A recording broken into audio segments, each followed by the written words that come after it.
Hello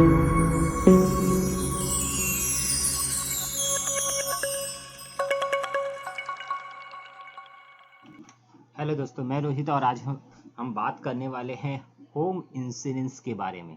ये home insurance क्यों चाहिए रहता है, किसको निकालना चाहिए, क्यों निकालने की ज़रूरत कब पड़ती है। ये होम इंश्योरेंस मतलब प्रॉपर्टी इंश्योरेंस होता है, जो आपके प्रॉपर्टी को कवर करता है फायर से, फ्लड से, राइड से और डिफरेंट कंडीशंस रहते हैं जो इंश्योरेंस कंपनी आपको प्रोवाइड करती है।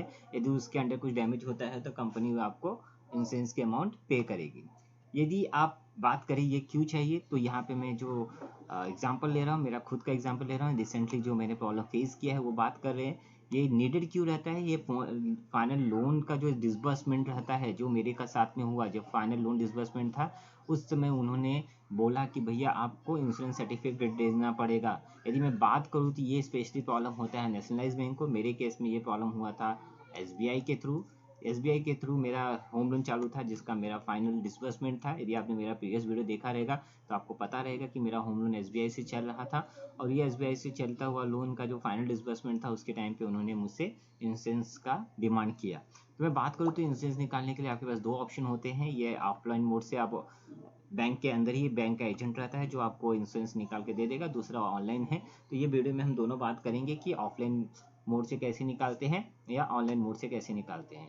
जैसे ही एसबीआई ने मुझे बोला कि होम लोन के अगेंस्ट या होम इंश्योरेंस आपको निकालना पड़ेगा, तो मैंने सिंपली सर्च किया कि home insurance is compulsory for the home loan. तो यहाँ पे भैया आया कि नहीं भैया, ऐसा कुछ तो कंपलसरी नहीं है। आरबीआई और आईआरडीए का गाइडलाइन भी नहीं इससे रिलेटेड। यहाँ पे भी देखा कि इस प्रॉपर्टी इंश्योरेंस मेडेड फॉर, तो यहाँ पे बोलता है एब्सोल्युटली नॉट। ये चीज़ें मैंने एसबीआई के साथ दिखाई और काफ़ी चीज़ें काफ़ी हद तक बात हुई।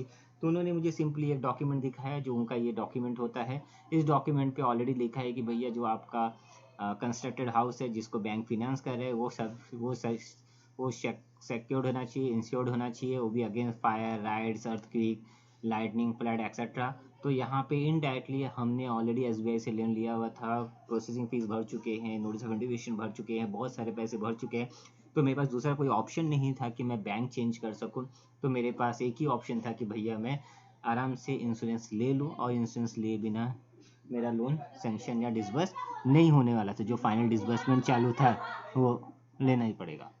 तो उसके लिए मैं यहाँ पे बात करूँ तो ये एक एग्जांपल है कि ये मेरा होम लोन था, एसबीआई के थ्रू था। एग्रीमेंट वैल्यू जो था वो 80 लाख है। ये अप्रॉक्सीमेट मैंने पकड़ा है। यहाँ पे यदि मैं बात करूँ जो लोन अमाउंट है अगेंस्ट दिस वैल्यू, वो 45 लैक्स है। ये एक लमसम मैंने डेटा पकड़ा हुआ है जो नॉर्मली सबके साथ होता है।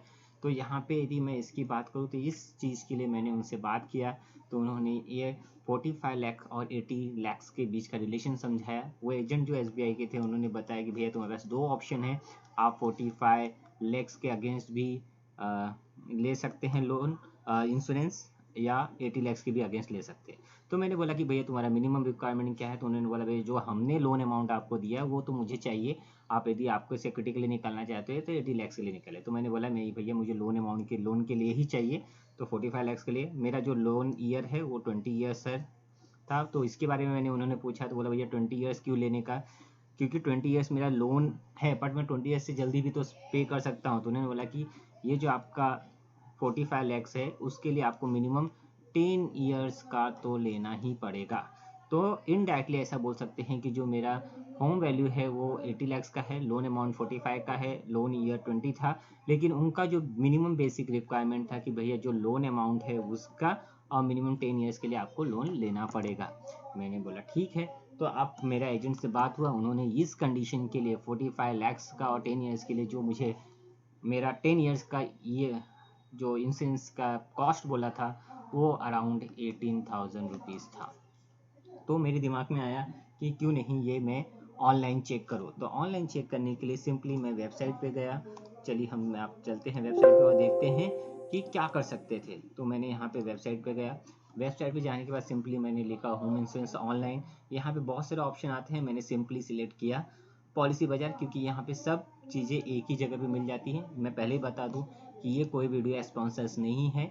सिंपली मैंने आपको जो मैंने प्रॉब्लम फेस किया था, मैंने कैसे मैं मेरे प्रॉब्लम से बाहर आया, क्या पैसे पे किए मैंने लोन के लिए, मैं जस्ट आपको एक एग्जांपल दे रहा हूँ। तो यहाँ पे ये वीडियो किसी तरह से किसी के साइड से स्पॉन्सर्ड नहीं है।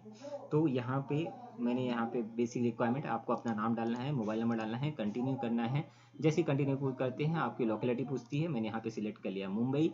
मुंबई सिलेक्ट करने के बाद पूछता है ओनर है, यस मैं ओनर हूँ। पर्सनल सिक्योरिटी के लिए निकालना है, नहीं मुझे निकालना है, और लोन ऑब्लिगेशन क्योंकि मेरे को मेरा लोन का रिक्वायरमेंट फुलफिल करना था, ना कि मैं पर्सनल सिक्योरिटी के लिए निकाल रहा हूँ। तो मैंने जस्ट यहाँ पे लोन ऑब्लिगेशन सिलेक्ट किया, सिंपली बोला सेव एंड कंटिन्यू। यहाँ पे आता है वैल्यू ऑफ हाउस, तो यहाँ पे वैल्यू ऑफ हाउस मेरा 80 लैक्स था, बट मैं यहाँ पे डालने वाला हूँ 45 लैक्स, क्योंकि यहाँ पे यदि आप 45 लैक्स नहीं डालेंगे तभी आपको एक्चुअल में जो अपना बेसिक रिक्वायरमेंट में था 45 लैक्स फॉर 10 ईयर, वही हमको यहाँ पे यूज़ करना है, ना कि मेरा 80 लैक्स का वैल्यू।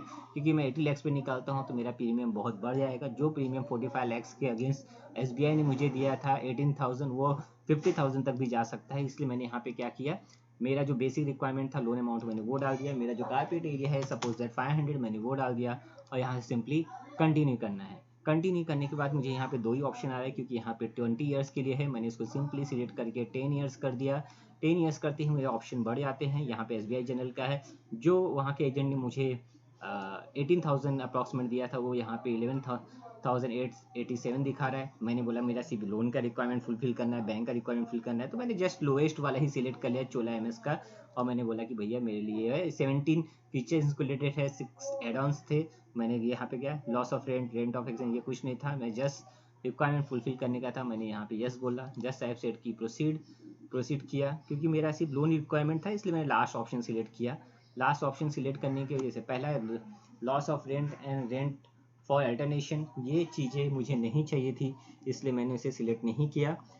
यहाँ पे आपको आपका डिटेल्स मिस्टर मिसेस जो भी हैं आप, यहाँ पे आपको ये ऐड करना है, full name as per the PAN card add करना है, ईमेल आईडी सिलेक्ट करना है, और जैसे ही आप कंटिन्यू करेंगे आप आ जाएंगे ये पेज पे। जैसे ही आप यहाँ पे ये पेज पे आते हैं, यहाँ पे आपको यहाँ पे जब आप आते हैं तो यहाँ पे आपका name as per the PAN card होना चाहिए, क्योंकि लास्ट में जब आपको पॉलिसी मिलने वाली रहती है ऑनलाइन, उस समय आपको एक ओटीपी और आपका केवाईसी वेरीफाई ऑनलाइन करना पड़ता है। तो यहाँ पे आपका नाम प्रॉपर पैन कार्ड के थ्रू ही होना चाहिए। मेल आईडी जहाँ पे आपको इंश्योरेंस आने वाला है वो भी प्रॉपर होना चाहिए। Mobile number for the future reference के लिए हमने इनिशियली डाला हुआ है। जैसे ही आप यहाँ पे आते हैं, आपका जो प्रॉपर्टी एड्रेस है एज पर एग्रीमेंट उसको पूरी तरह से डाल दीजिए, पिन कोड वगैरह जो भी है आप डाल दीजिए। आपका फ्लोर क्या है, स्पेशली यहाँ पे 2 चीज़ें हैं, लेस देन 10 फ्लोर और अबाउट 10 फ्लोर के, तो मेरा फ्लोर लेस देन 10 था, मैंने सिंपली 9 सिलेक्ट किया। और यहाँ पे मेरा कम्युनिकेशन एड्रेस और जो एक्चुअल एड्रेस है मेरा सेम है, मैंने यस बोला। अब जो इम्पोर्टेंट पार्ट आता है, जो बैंक का रिक्वायरमेंट है, वो है यहाँ पे ये does your property have a home loan. यहाँ पे यदि आपने ये काम नहीं किया तो ये इंश्योरेंस आपके किसी काम का नहीं रहेगा। मैं एक बार और बोलता हूँ कि ये मैं इंश्योरेंस लोन का रिक्वायरमेंट फुलफिल करने के लिए निकाल रहा हूँ, तो ये वाला चेक बॉक्स करना है टिक। यहाँ पे आपको बैंक का नाम, यदि बैंक का नाम एसबीआई है, स्टेट बैंक ऑफ इंडिया, तो एसबीआई तो बिल्कुल नहीं लिखना है, आपको एसबीआई बिल्कुल नहीं लिखना है। यहाँ पे state bank of India, branch name, account number लिखना है और कंटिन्यू करना है। जब तक ये प्रोसेस आप कंप्लीट नहीं करते तब तक ये इंश्योरेंस एक्सेप्टेबल नहीं रहेगा किसी बैंक के थ्रू। तो स्पेशली यदि आपका नेशनलाइज बैंक है, बैंक का नाम, ब्रांच और अकाउंट नंबर यदि ये प्रोसेस करते हैं तो ये क्या होता है कि आपका जो इंश्योरेंस है जो आप निकाल रहे हैं प्रॉपर्टी के अगेंस्ट, लोन के अगेंस्ट, वो बैंक को डायरेक्टली असाइन हो जाता है। तो आपका जो इंश्योरेंस आता है उसके अंदर आपका होम लोन अकाउंट नंबर, ये जो अकाउंट नंबर है, ये अकाउंट नंबर आपका होम लोन अकाउंट नंबर है। तो यहाँ पे आपको home loan account number, home loan का बैंक और उसके ब्रांच प्रॉपर्ली इंटर करना है। ये जो डेटा आपके इंश्योरेंस में आएगा वो आप कॉपी वहाँ पे सबमिट कर सकते हैं। तो आप यहाँ पे देख सकते हैं कि यहाँ पे मेरा जो अमाउंट था ऑलमोस्ट 50% हो गया, जो मेरा ऑफलाइन मोड में था। तो ऑनलाइन मोड में मैंने इंश्योरेंस कंसिडर परचेज किया और डायरेक्टली सबमिट कर दिया। तो ये जो सबसे इम्पॉर्टेंट पार्ट है इस वीडियो का, कि आप जब होम लोन के अगेंस्ट कोई भी इंश्योरेंस निकाल रहे हैं तो आपको आपका जो लोन इंश्योरेंस है, जो आपका हाउस इंश्योरेंस अगेंस्ट लोन, उसमें ये चीज़ें प्रॉपरली बैंक को असाइन होनी चाहिए। यदि बैंक का नाम प्रॉपर असाइन नहीं है, आपने गलती से ये मिस कर दिया, तो ये इंश्योरेंस एक्सेप्ट नहीं होगा बैंक में, आपके पैसे पूरे चले जाएंगे मतलब आपका काम अटक जाएगा, आपका प्रॉपर्टी इंश्योर्ड रहेगा, but that is a useless for the bank. So you must take care of this. ये मैं सिंपली आपको बोला भैया यहाँ पे प्रॉपरली बैंक डिटेल्स डालना है। यदि आपको ये वीडियो पसंद आया हो तो लाइक कीजिए, सब्सक्राइब कीजिए। Thank you very much.